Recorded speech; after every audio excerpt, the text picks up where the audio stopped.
caste in marriage. What do parents insist on marrying within the same caste? Well, I don't believe there's caste in Christianity. Jew or Gentile, barbarian or Greek are all the same. But remember that man is spirit, soul and body. If you were only spirit, no soul and body, I say you marry whomever you like, who's one in spirit with you, born again, spirit-filled.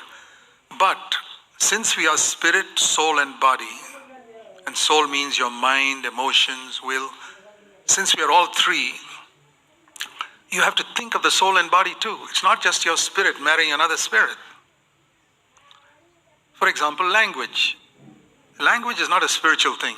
There's nothing spiritual about English or Hindi or Tamil. There's nothing spiritual about language. But supposing you say this person is spiritual, we can't speak the same language, but I'm going to get married. Well, one advantage, you won't fight with each other because you won't know what the other person is saying. That's about the only advantage of marrying somebody who doesn't understand your language and you can't understand his. But that's stupid. So you say, oh, must speak the same language. Correct. But that is not a spiritual factor. It's a soul factor.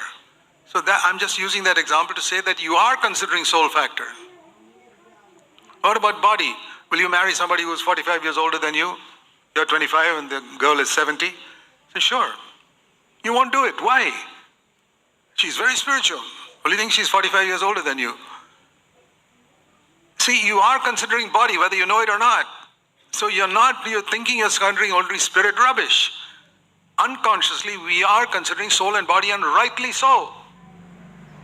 So that's why I say spirit, soul and body. And what is soul? Soul is, you must be able to communicate and have some, if a person cannot even communicate with you, it's a little difficult to have a marriage. I wanted to marry a girl who would at least laugh at my jokes, even if nobody else laughs at my jokes, at least she should. I didn't want a serious looking person who says, what is that you said? I didn't want to marry someone like that. Now, if you're the person who doesn't crack jokes, it's okay, then you marry anybody. But I'm talking about the importance of soul. Because we're going to live together for years, all our life, and there, the level at which we have lived is important. If you've grown up in the city all your life, a sister, and you marry a village boy, and you got to go and draw water from the well every morning at 6 o'clock, you're not going to find it easy no matter how spiritual that boy is. Because you've never done it in all your life. So this, the economic level is also important. Education level is important. I'm not saying it's number one. Number one is spirit.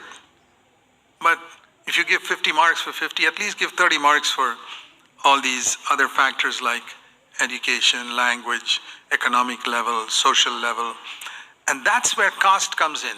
Not the caste. But if the caste leads to a lower social level in which they have lived, and your caste has led you to a higher social level, it's not the caste I'm bothered about, but the economic level at which you have lived is so vastly different that you may not be able to fit in.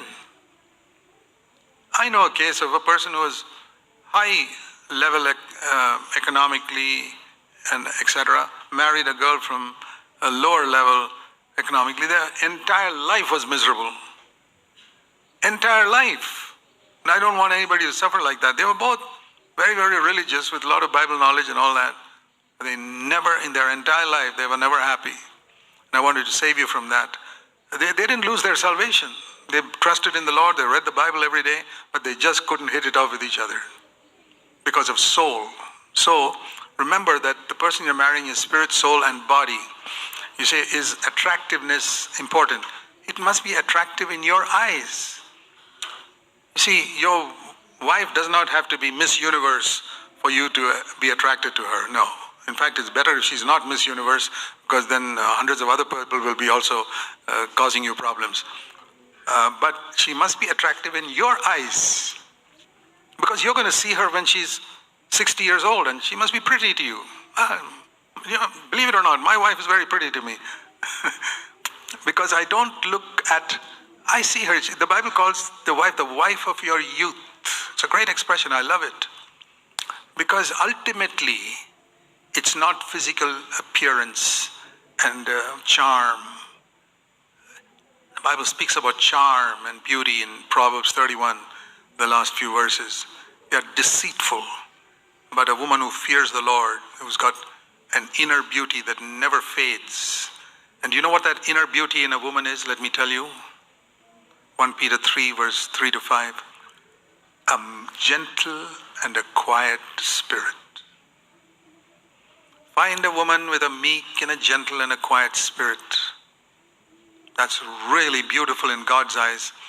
And one of the prayers you should be praying is, Lord, change my understanding of beauty to your understanding of beauty. Proverbs 31 says the fear of God makes a person beautiful, and a gentle and a quiet spirit is what makes a person beautiful. And then that person will be beautiful even when her hair is white, or even if her hair drops off her head, she'll still be beautiful in your eyes. So remember that. Another question is, should I